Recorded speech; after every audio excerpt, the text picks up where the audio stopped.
Viewers, welcome to teens world channel. Last வீடில் வந்து நம்ம வந்து சிக்கன் மஞ்சூரியன் பார்த்தோம். இன்றைக்கி வந்து நான் வித்தியாசமாக ஒரு சிக்கன் பூண்டு கிரேவி எப்படி பண்ணுறதுன்னு பார்க்கலாம். நான் அதுக்கு வந்து இன்றைக்கி வந்து நான் ஒரு 1/2 kg சிக்கன் எடுத்திருக்கேன். நல்லா வாஷ் பண்ணி வச்சுருக்கேன். வாங்க எப்படி செய்யலான்னு பார்க்கலாம். நம்ம வியூவர்ஸ், இப்போ வந்து அடுத்த நான் வந்து கடாய் வச்சுட்டேன். எண்ணெய் காஞ்சிருச்சு. நான் வந்து ஒரு 3 டேபிள் ஸ்பூன் வந்து நல்லெண்ணெய் விட்டுருக்கேன். இப்போ இதில் வந்து நான் சின்னதாக ஒரு பிரிஞ்சி இலை போடுறேன். அதுக்கப்புறம் எல்லாமே ரொம்ப கம்மியாகவே போட்டுக்கோங்க. ஒரு சின்ன ஒரே ஒரு இலை, அதாவது பூண்டு, பட்டை, கிராம்பு, ஏலக்காய் எல்லாம் சேர்த்து குட்டி குட்டியாக சின்ன சின்னதாக போட்டிருக்கேன். நான் ரொம்ப பெருசாக போட்டுறேன், முழு சைஸாக போட்டுற வேண்டாம். இதுக்கப்புறம் நான் 1 ஸ்பூன் சோம்பு போடுறேன். 1 ஸ்பூன் சோம்பு பொரிஞ்சதுக்கப்புறம் ஒரு பெரிய வெங்காயம், நல்ல பெரிய சைஸ் வெங்காயம் பொடி பொடியாக நறுக்கி வச்சுருக்கேன். அது நம்ம போட்டுடலாம்.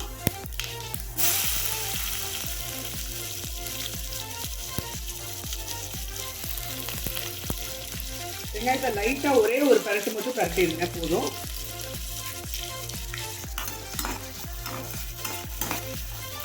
இப்போ வந்து ஒரு பெரிய நீல சைஸ் பச்சை மிளகாய் நான் நீல வாக்கில் நறுக்கியிருக்கேன். ஒரே ஒரு பெரிய பச்சை மிளகாய், கொஞ்சம் கருவேப்பிலை.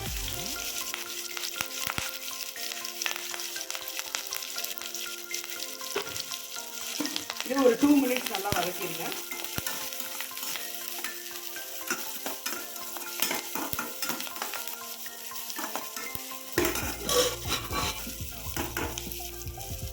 இதில் 1.5 டேபிள் ஸ்பூன் இஞ்சி பூண்டு பேஸ்ட்,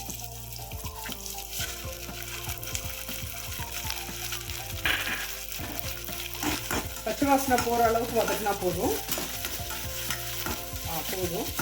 இப்போ நம்ம சிக்கனை இதில் ஆட் பண்ணிடலாம்.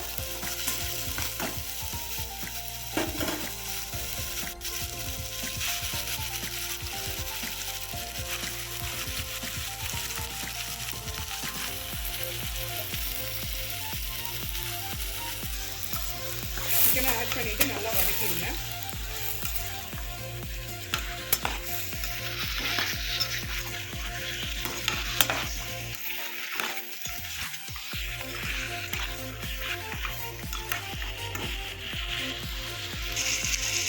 இப்போ 2 தக்காளி,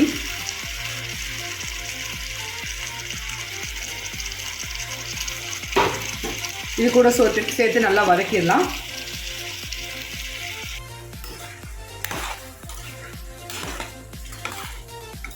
இப்போ இது கூட கொஞ்சம் மசாலா சேர்த்துடலாம்.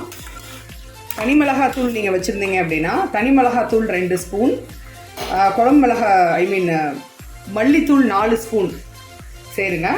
நான் வந்து தனி மிளகாத்தூள் மல்லித்தூள் சேர்க்கல, நான் குழம்பு மிளகாத்தூள் சேர்க்குறேன். ஸோ அதனால் நான் வந்து 2.5 டீஸ்பூன் வந்து குழம்பு மிளகாத்தூள் ஆட் பண்ணுறேன். இதில் 1 2 போதும், 2.5 ஸ்பூன். இது கூட 1 ஸ்பூன் வந்து கரம் மசாலா சேர்க்குறேன். போதும். இதை நல்லா கிளறிடுங்க.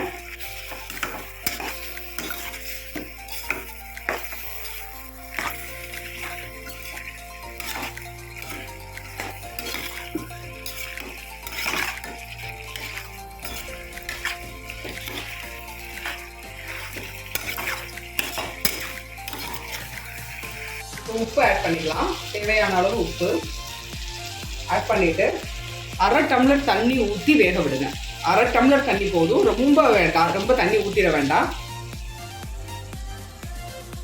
நானே குட்டி டம்ளரில் 1/2 டம்ளர் தான் ஊற்றுறேன். போதும். அடுப்பை ஆனில் வச்சு மூடி போட்டுருங்க. கரெக்டாக 15 மினிட்ஸ் வந்து அந்த தண்ணி வத்துற அளவுக்கு வேக வச்சா போதும். நல்லா கிளறியாச்சு. இப்போ மூடி போட்டு மூடிடலாம்.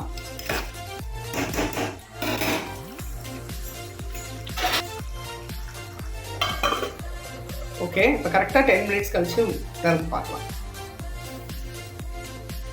வியூவர்ஸ், இப்போ 10 மினிட்ஸ் ஆயிடுச்சு. நான் ஓப்பன் பண்ணுறேன். வா பாருங்கள், நல்லா வெந்திருக்கு பாருங்கள். நம்ம ஊற்றின எண்ணெயெல்லாம் தெரிஞ்சு நல்லா வெந்திருக்கு.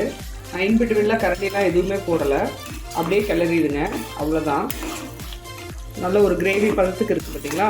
இப்போ இதில் அவ்வளோதான் ஃபைனல் ஸ்டேஜ். இதுக்கப்புறம் தான் ஒரு முக்கியமான விஷயம் நம்ம இதில் பண்ணணும் இந்த பூண்டு சிக்கன் கிரேவியில். இப்போ நான் இந்த பக்கம் இன்னொரு அடுப்பில் சின்ன நம்ம தாளிப்பு கரண்டி இருக்கு இல்லையா, அதை வந்து நான் காய வச்சுருக்கேன். அதில் வந்து 2 டேபிள் ஸ்பூன் நல்லெண்ணெய் விட்டுருக்கேன். முக்கியமானது 2 டேபிள் ஸ்பூன் நல்லெண்ணெய் விட்டுருக்கேன். எண்ணெய் காயட்டும் வாங்க. வியூவர்ஸ் பாருங்கள், எண்ணெய் காஞ்சிச்சு. இதில் நான் 3 பல்லு பூண்டு பொடி பொடியாக நறுக்கி வச்சுருக்கேன், அது போடுறேன். இதுக்கப்புறம் அரை டீஸ்பூன் வந்து தனி மிளகாத்தூள் போடுங்க. அரை டீஸ்பூன் வந்து தனி மிளகாத்தூள். இதை வந்து நல்லா கிளறி விட்டுருங்க. அந்த மிளகாப்பொடி வாட போடுற வரைக்கும் அப்படியே கிளறிடுங்க. இதை வந்து நம்ம அப்படியே அந்த கிரேவி மேலே அப்படியே நம்ம ஊற்றணும். ஒரே ஒரு நிமிஷம் போதும், ரொம்ப கறிக்கிடக்கூடாது. அந்த மிளகாப்பொடி வாட போனோடனே நல்ல ஒரு ஜம்முன்னு ஒரு ஸ்மெல் வரும். அப்போ அப்படியே எடுத்து நம்ம வந்து அந்த கிரேவியில் வந்து ஊற்றிடணும். சரியா? பாருங்கள், நல்லா எனக்கு ஸ்மெல் வந்துருச்சு. அப்படியே நம்ம அந்த கிரேவியில் ஊற்றிடலாம்.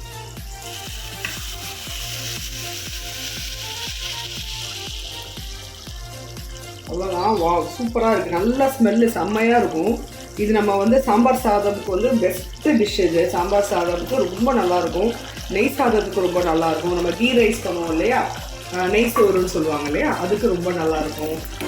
ரசம் சாதம் விட சாம்பார் சாதமும் நெய் சாதமுக்கும் ரொம்ப நல்லாயிருக்கும். Special dish. இன்றைக்கி நான் வந்து நெய் சோறு அதோட வச்சு தான் சாப்பிட போகிறோம்.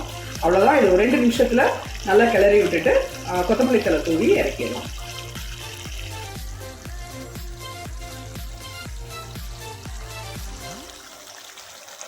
வியூவர்ஸ் பாருங்கள், இப்போ இந்த டைமில் நம்ம வந்து கொத்தமல்லி போட்டுடலாம். பாருங்கள் எவ்வளோ நல்லா இருக்குது பாருங்கள், கிரேவி சூப்பராக இருக்குது பாருங்கள். இதில் வந்து நம்ம அப்படியே கொத்தமல்லி போட்டுட்டு நம்ம அப்படியே சாப்பிடலாம். இது சர்வுக்கு வந்து கரெக்டாக இருக்கும். பாருங்கள் சூப்பராக இருக்குது. நான் கொத்தமல்லி தழை போடுறேன். அப்படியே ஒரு 2 நிமிஷம் நீங்கள் மூடி வச்சுட்டு நீங்கள் அப்படியே சர்வ் பண்ணி சாப்பிடலாம். அவ்வளோதான் வியூவர்ஸ். ரொம்ப ஸ்பெஷலாக ஈஸியான ஒரு ரெசிபி. ட்ரை பண்ணி பாருங்கள். கொஞ்சம் வித்தியாசமாக இருக்கும், நல்லாயிருக்கும். அந்த பூண்டோடு சேர்த்து சாப்பிட்றப்போ வந்து டேஸ்ட் வந்து குழந்தைங்களுக்கு ரொம்ப பிடிக்கும், நமக்குமே பிடிக்கும். கொஞ்சம் வித்தியாசமாக நல்லாயிருக்கும் டேஸ்ட்டு. ட்ரை பண்ணி பாருங்கள்.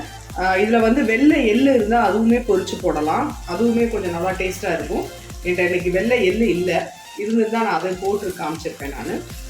நான் இன்றைக்கி பூண்டு மட்டும் தான் போட்டிருக்கேன். உங்கள்கிட்ட கொஞ்சம் எள்ளு இருந்துச்சுன்னா ஒரு ஸ்பூன் எள்ளை வந்து அந்த எண்ணெயில் அப்படியே நீங்கள் போட்டு பூண்டு போட்டதுக்கப்புறம் எள்ளு போட்டுட்டு அதுக்கப்புறம் வந்து நீங்கள் வந்து மிளகாத்தூள் போட்டுட்டு அப்படியே நீங்கள் போடுங்க. அதுவுமே ரொம்ப டேஸ்ட்டாக மணமாக இருக்கும், வித்தியாசமாக இருக்கும்.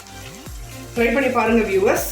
உங்களோட கமெண்ட்ஸை எனக்கு ஷேர் பண்ணுங்கள். மறக்காமல் சேனலை சப்ஸ்கிரைப் பண்ணுங்கள். உங்கள் ஃப்ரெண்ட்ஸுக்கும் சேனலோட லிங்க்கை வந்து ஃபார்வர்ட் பண்ணுங்கள். Thank you friends. நெக்ஸ்ட் வீடியோவில் நான் உங்களை பார்க்குறேன். அது வரைக்கும் உங்களிடமிருந்து விடைபெறுவது உங்கள் தீன்ஸ் வித் குட் சேனல். தேங்க்யூ.